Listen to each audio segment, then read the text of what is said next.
श्रीमद्भागवत कथा।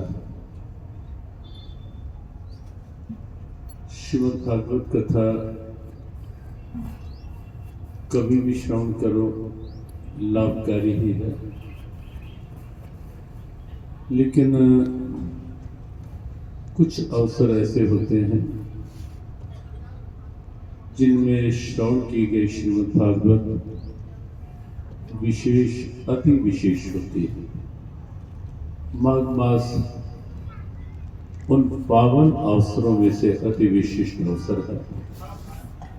श्रीमद् भागवत कथा किसी से भी सुनो, कथा के तत्व रूप में तो अच्छा ही है, लेकिन सौभाग्य यहाँ आप सबका कि व्यासपीठ पे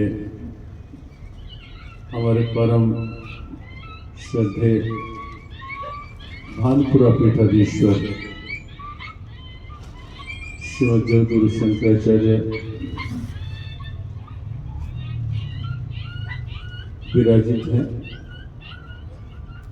और उन्हीं की श्रीमत से श्रीमद् भागवत कथा श्रवण का सौभाग्य आपको मिल रहा है।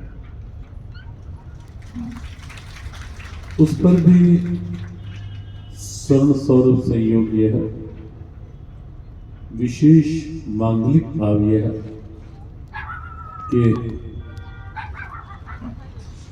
अनेक पूज्य संतों का दर्शन आपको सुलभ हो रहा है यहाँ इस मंच से। ये अति विशेष सौभाग्य है। जैसा व्यासपीठ से पूज्य महाराज ने कहा कि पूरा ब्रज तो स्वाभाविक है। जब कन्हैया आए थे तो लाला जन्म सुनाई रे और ब्रज में खूब धूम हुई थी। फिर स्वाभाविक है कि प्यारे कन्हैया आ रहे हैं, आ चुके हैं, अभी आना है, आ चुके हैं अभी। हाँ, कन्हैया है, कन्हैया का अवतरण हुआ है, उनका आगमन हुआ है और साथ ही साथ ब्रज के पूज्य संतों का आगमन हुआ है। सभी पूज्य संत चरणों में वंदन नमन। और इस आयोजन के सत्प्रेरक सूत्रधार हमारे परम स्नेही परमादरणीय भैया जी महाराज, जो सब सहज भाव से, श्रद्धा भाव से, आदर भाव से इसी रूप में आप स्मरण करते हैं।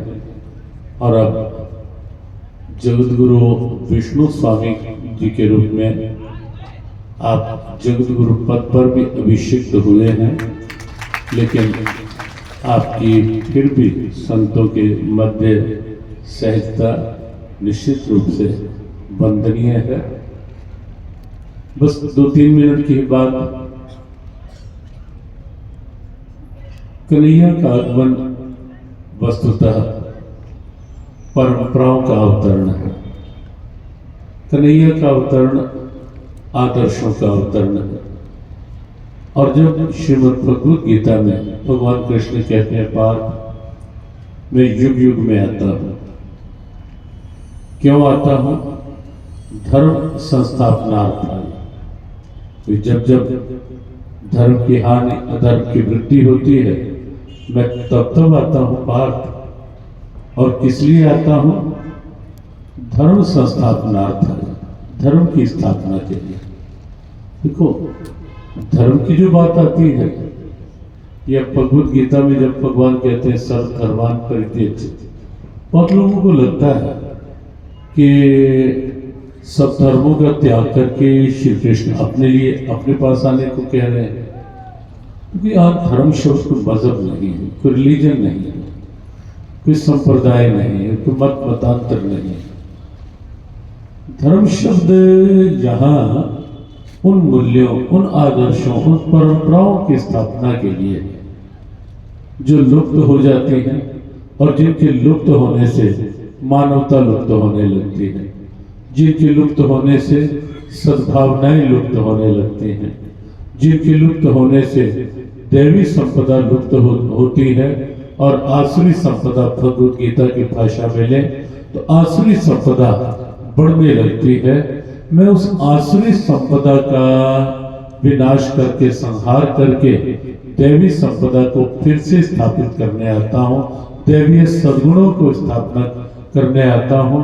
वह सद्गुण, वह मूल्य, वह आदर्श, वह परंपराएं और प्रेरणाएं जो सबसे पहले मनोभाव इस वेद आह्वान के अनुसार मनुष्य को मनुष्य बनकर रहना सिखा दें, अंदर के दिव्यत्व को प्रकट कर दें और धीरे धीरे अंदर के ब्रह्मत्व को प्रकट करके फिर सब में समा सर्वेषु भूतेषु मत्वक्तिम लभते पराम, सब में उस ब्रह्मत्व का अनुभव करवा करके वह दिव्यता जो भारत को विश्व गुरु के रूप में स्थापित करती है, कर सकती है फिर से, वह वसुधैव कुटुंबकम की, वासुदेव सर्वम की, वह धर्म जो जीवन मूल्यों से लेकर के वैश्विक सद्भावना की गारंटी है, वह सनातन धर्म है, वह मानव धर्म है, वह वैदिक धर्म है, वह हिंदू धर्म है, जिसके लिए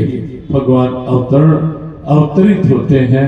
क्योंकि वह केवल हिंदुओं की नहीं, केवल भारत की नहीं, पूरे विश्व में शांति सद्भावना की कोई आशा हो सकती है या कोई प्रकाश हो सकता है, वह दिव्यता है जो भगवत गीता में और श्रीमद् भागवत के रूप में गीता के उन्हीं सिद्धांतों के विस्तार के रूप में प्रकट की गई है। तो यहाँ व्यासपीठ से आप श्रवण कर ही रहे हैं। यद्यपि व्यासपीठ का क्रम चल रहा हो तो बीच में कुछ कहना वो हमें लगता है बहुत शोभनीय तो नहीं होता, लेकिन हमने तो महाराष्ट्र से भी सुबह दूरभाष से संकेत किया था कि व्यासपीठ से प्रणाम करके हम निकलेंगे और श्रद्धेय महाराष्ट्र से भैया जी महाराज